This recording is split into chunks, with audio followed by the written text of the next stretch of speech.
Hi, ಎಲ್ಲರಿಗೂ ನಮಸ್ಕಾರ. ನಾನು ಸೃಜನ್. ಕಂಪ್ಯಾರಿಸನ್ ಅಥವಾ ಟಾಕ್ಸಿಕ್ ಪೇರೆಂಟಿಂಗ್. ಇವಾಗಿನ ಮಕ್ಕಳು ನಾನು ಯಾಕೆ ಲ್ಯಾಕ್ ಆಫ್ ಕಾನ್ಫಿಡೆನ್ಸ್ ಆಗಿದ್ದೀನಿ ಅನ್ನೋದ್ರ ಬಗ್ಗೆ ಚಿಂತೆ ಮಾಡ್ತಾ ಇರ್ತಾರೆ. ನನ್ನಿಂದ ಏನೂ ಸಾಧನೆ ಮಾಡಲಿಕ್ಕೆ ಆಗಲ್ವಾ, ನಾನು ಯಾವತ್ತು ಫೇಲಿಯರ್ಸ್ನ ಮಾತ್ರ ಮೀಟ್ ಆಗ್ತಾ ಇದ್ದೀನಿ, ಸೊ ನನಗೆ ಅವರ ಹಾಗೆ ನನಗೆ ಬರಲಿಕ್ಕೆ ಆಗಲ್ವಾ ಅನ್ನೋದ್ರ ಬಗ್ಗೆ ಥಿಂಕ್ ಮಾಡ್ತಾನೆ ಇರ್ತಾರೆ. ಯಾಕೆ? Because of comparison. To all the parents, please don't pressurise children. ನೋಡು, ಲುಕ್ ಎಟ್ ದಟ್ ಬಾಯ್, ಅವನು ಫಸ್ಟ್ ರ್ಯಾಂಕ್ ತಗೊಂಡಿದ್ದಾನೆ. ಲುಕ್ ಎಟ್ ದಟ್ ಗರ್ಲ್, ಅವರು ಎಷ್ಟು ಚೆನ್ನಾಗಿ 90% ಮಾರ್ಕ್ ತಗೊಂಡಿದ್ದಾರೆ. This is comparison. ಈ ಥರ ಆಗುವಾಗ ಏನಾಗುತ್ತೆ ಅಂತ ಹೇಳಿದ್ರೆ, ಮಕ್ಕಳಿಗೊಂದು ಸ್ಟ್ರೆಸ್ ಕ್ರಿಯೇಟ್ ಆಗುತ್ತೆ, ಒಂದು ಪ್ರೆಷರ್ ಫೀಲ್ ಆಗುತ್ತೆ. ಆವಾಗ ಮಕ್ಕಳಿಗೆ ಅನಿಸುತ್ತೆ, ಮಕ್ಕಳಿಗೆ ಲ್ಯಾಕ್ ಆಫ್ ಕಾನ್ಫಿಡೆನ್ಸ್ ಫೀಲ್ ಆಗುತ್ತೆ.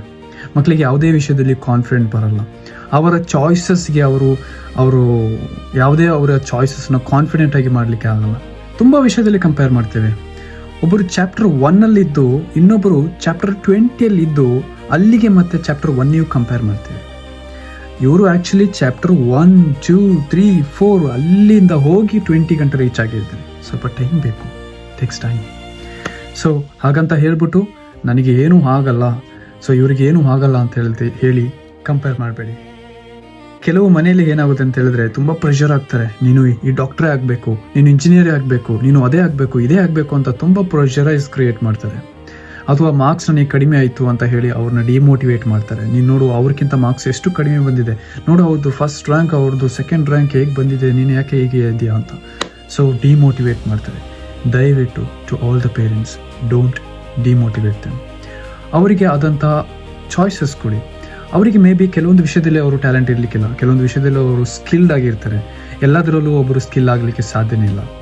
ಸೊ ಎಲ್ಲದಕ್ಕೂ ಟೈಮ್ ಬೇಕು. ಮೇ ಬಿ ಒಬ್ಬರಿಗೆ ಡ್ಯಾನ್ಸಲ್ಲಿ ಇಷ್ಟ ಇದ್ದರೆ, ಇನ್ನೊಬ್ಬರಿಗೆ ಡ್ರಾಯಿಂಗಲ್ಲಿ ಇಷ್ಟ ಇರುತ್ತೆ. ಆ ಡ್ರಾಯಿಂಗಲ್ಲಿ ಇಷ್ಟ ಇಲ್ಲದವರು ಡ್ರಾಯಿಂಗೇ ಮಾಡಬೇಕು ಅಂದರೆ ಡೆಫಿನೆಟ್ಲಿ ಆ ಪರ್ಸನ್ ಡ್ರಾಯಿಂಗ್ ಮಾಡಲ್ಲ. ಸೊ ಈ has their own choices.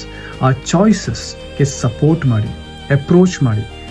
Like ಈಗ ಫಾರ್ ಎಕ್ಸಾಂಪಲ್, ಅವರಿಗೆ ಒಂದು ಡ್ರಾಯಿಂಗ್ ಮಾಡಬೇಕು ಅಥವಾ ಒಂದು ಡ್ಯಾನ್ಸ್ ಕಲಿಬೇಕು ಅಂತ ಇಷ್ಟ ಇದ್ದರೆ, ಡ್ಯಾನ್ಸಿಗೆ ಅಪ್ರೋಚ್ ಮಾಡಿ, ಅವರಿಗೆ ಎಂಕರೇಜ್ ಮಾಡಿ, ಅವರಿಗೆ ಸಪೋರ್ಟ್ ಮಾಡಿ. ಈಗ ಒಂದು ಸಣ್ಣ ಎಕ್ಸಾಂಪಲ್, ಈಗ ಒಂದು ಹುಡುಗ ಒಂದು ಡ್ರಾಯಿಂಗ್ ಬಿಡಿಸ್ತಾನೆ, ಪಕ್ಕದಲ್ಲಿ ಇನ್ನೊಬ್ಬರು ಒಂದು ಎಕ್ಸ್ಪರ್ಟ್, ಆ ಪರ್ಸನ್ ಒಂದು ಪೇಂಟಿಂಗ್ ಸೂಪರ್ ಆಗಿ ಬ್ಯೂಟಿಫುಲ್ ಆಗಿ ಒಂದು ಡ್ರಾಯಿಂಗ್ ಬಿಡಿಸ್ತಾರೆ, ಫುಲ್ಲಿ ಸ್ಟ್ರಕ್ಚರ್ಡ್ ಕರೆಕ್ಟಾಗಿ. ಇನ್ನೊಬ್ಬರು ಜಸ್ಟ್ ನಾರ್ಮಲ್ ಆಗಿ ಒಂದು ರೌಂಡ್ ಮತ್ತು ಒಂದು ಬಿಡಿಸಿ ಒಂದು ಗೊಂಬೆ ಥರ ಎಲ್ಲ ಮಾಡ್ತಾನೆ, ಟ್ರೈ ಮಾಡ್ತಾನೆ, ಈಸ್ ಟ್ರೈಡ್. ಆದರೆ ನಾವಲ್ಲಿ ಆ ಜಾಗದಲ್ಲಿ ಸಡನ್ ಆಗಿ ನಾವು ಹೋಗ್ಬಿಟ್ಟು ಆ ಡ್ರಾಯಿಂಗ್ ಮತ್ತು ಈ ಡ್ರಾಯಿಂಗನ್ನ ಕಂಪೇರ್ ಮಾಡಿ, ನೋಡು ಆ ಡ್ರಾಯಿಂಗ್ ಎಷ್ಟು ಚೆನ್ನಾಗಿದೆ, ನೀನು ಅದೇ ಥರ ನೋಡಿ ಕಲಿ, ಅಥವಾ ಆ ಡ್ರಾಯಿಂಗ್ ನೋಡು ಚೆನ್ನಾಗಿದೆ, ನಿಂದು ಅಷ್ಟು ಚೆನ್ನಾಗಿಲ್ಲ ಅಂತ ಹೇಳೋ ಬದಲು ಚೇಂಜ್ ದಿಸ್ ವೇ. ಸೊ ಅವ್ರ ಹತ್ರ ಹೋಗಿ ಹೇಳಿ, ನೋಡು ಇದು ಚೆನ್ನಾಗಿದೆ, ನೋಡು ಸ್ವಲ್ಪ ಈ ಬಾಲನ ಸ್ವಲ್ಪ ಒಂದ್ಸಲಿ ಉದ್ದ ಮಾಡಿ, ಇನ್ನೂ ಸ್ವಲ್ಪ ಬೆಟರಾಗಿ ಕಾಣುತ್ತೆ, ಚೆನ್ನಾಗಿದೆ, ಜಸ್ಟ್ ಒಂದ್ಸಲಿ ರಬ್ ಮಾಡು, ಸ್ವಲ್ಪ ಅದನ್ನು ಚೇಂಜ್ ಮಾಡು, ಇಟ್ ಲುಕ್ಸ್ ವೆರಿ ಬ್ಯೂಟಿಫುಲ್ ಅಂತ ಹೇಳಿ. Change the way into a positive words. Overall ಆಗಿ ನಾನು ಏನು ಹೇಳ್ತಾ ಬರ್ತಾ ಇದ್ದೀನಿ ಅಂತ ಹೇಳಿದ್ರೆ, ಅವ್ರು ಏನಾದರೂ ಸಣ್ಣದಾಗಿ ಏನಾದರೂ ಮಾಡಿದ್ರು ಕೂಡ ಎಂಕರೇಜ್ ಮಾಡಿ ಅವರಿಗೆ. ವಾವ್ ಇದು ತುಂಬ ಚೆನ್ನಾಗಿದೆ, ವಾವ್ ಇನ್ನು ಸ್ವಲ್ಪ ಒಂಚೂರು ಸರಿ ಮಾಡಿ, ಇಟ್ ಲುಕ್ಸ್ ವೆರಿ ಬ್ಯೂಟಿಫುಲ್ ಅಂತ ಎಂಕರೇಜ್ ಮಾಡಿ, ಅಪ್ರೋಚ್ ಮಾಡಿ. So they will become so happy, ಮತ್ತು ಅವರಿಗೆ ಆಟೋಮೆಟಿಕಲಿ ಕಾನ್ಫಿಡೆಂಟ್ ಬೆಳೆಯಕ್ಕೆ ಸ್ಟಾರ್ಟ್ ಆಗುತ್ತೆ. ಸೊ ಅವ್ರಿಗೆ ಏನು ಡಿಮೋಟಿವೇಟ್ ಆಗಿ ಫೀಲ್ ಆಗೋದಿಲ್ಲ. ಆ ಟೈಮಲ್ಲಿ ಅವರು ತುಂಬ ಕಾನ್ಫಿಡೆಂಟ್ ಆಗಿ ಹೊಸ ಹೊಸ ವಿಚಾರಗಳನ್ನು ಕಲೀಲಿಕ್ಕೆ ಸ್ಟಾರ್ಟ್ ಮಾಡ್ತಾರೆ. So when you start demotivating, like ನಿಮ್ಮ ಡ್ರಾಯಿಂಗ್ ಚೆನ್ನಾಗಿಲ್ಲ ನೋಡಲಿಕ್ಕೆ ಅನ್ನುವಾಗ ಅವ್ರಿಗೆ ಏನಾಗುತ್ತೆ ಅಂತ ಹೇಳಿದ್ರೆ, ಎಲ್ಲರೂ ಪಾಸಿಟಿವ್ ಆಗಿ ತಗೋಬೇಕು ಅಂತಿಲ್ಲ. Some people they can take negative. ಅವ್ರೇನು ಮಾಡ್ತಾರೆ ಅಂತ ಹೇಳಿದ್ರೆ, ಮೇ ಬಿ ಆ ಡ್ರಾಯಿಂಗ್ ಅನ್ನೋ ಪ್ಯಾಷನನ್ನೇ ಬಿಟ್ಬಿಡ್ತಾರೆ. ಸೊ ನಾವು ಯಾವಾಗ ಎಂಕರೇಜ್ ಮಾಡ್ತೀವಿ, ಅಪ್ರೋಚ್ ಮಾಡ್ತೀವಿ, ಆಟೋಮೆಟಿಕಲಿ ಅವರು ಹೊಸ ಹೊಸ ವಿಚಾರಗಳನ್ನೇ ಕಲಿಯಕ್ಕೆ ಸ್ಟಾರ್ಟ್ ಮಾಡ್ತಾರೆ. ನಿಮ್ಮ ಹತ್ರ ಸಂಶಯಗಳು, ಡೌಟ್ಸ್ಗಳು ಕೇಳಲಿಕ್ಕೆ ಸ್ಟಾರ್ಟ್ ಮಾಡ್ತಾರೆ. ಏನು ಹೇಗೆ ಮಾಡೋದು ಅಂತ ನಿಮ್ಮ ಹತ್ರ ತುಂಬ ಬಾಂಡಿಂಗ್ನ ಕ್ರಿಯೇಟ್ ಮಾಡ್ತಾರೆ. It helps for the good communication also. ಈಗ ಮಕ್ಕಳಿಗೆ ಏನಾದರೂ ಕಲಿಬೇಕು, ಓದಬೇಕು, ಹೊಸ ಹೊಸ ವಿಚಾರಗಳನ್ನು ಕಲಿಬೇಕು ಅನ್ನೋದ್ರ ಬಗ್ಗೆ ಆಸೆ ಇರುತ್ತೆ. ಈವನ್ ಅದು ಡ್ಯಾನ್ಸ್ ಆಗಿರ್ಬೋದು, ಅದು ಡ್ರಾಯಿಂಗ್ ಆಗಿರ್ಬೋದು, ಏನೇ ಒಂದು ಆ್ಯಕ್ಟಿವಿಟೀಸ್ ಆಗಿರ್ಬೋದು, ಈವನ್ ಸ್ಟಡೀಸ್ ಮ್ಯಾಟರ್ ಆಗಿರ್ಬೋದು. Parents, please support them.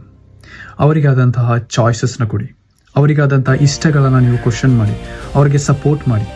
So ಅವಾಗ ಡೆಫಿನೆಟ್ಲಿ ಅವರು ಡಿಮೋಟಿವೇಟ್ ಅನ್ನೋದು ಫೀಲ್ ಆಗಲ್ಲ. ನಾವು ಯಾವಾಗ ನಮ್ಮನ್ನು ಬೇರೆಯವರಿಗೆ ಕಂಪೇರ್ ಮಾಡ್ತೀವಿ, then it creates a pressure ಮತ್ತು ಸ್ಟ್ರೆಸ್. ಆ ಮಕ್ಕಳಿಗೆ ಲ್ಯಾಕ್ ಆಫ್ ಕಾನ್ಫಿಡೆನ್ಸ್ ಅನ್ನೋದು ಸ್ಟಾರ್ಟ್ ಆಗುತ್ತೆ.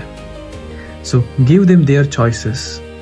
A flower should bloom by itself ಅಲ್ವಾ? Thank you so much.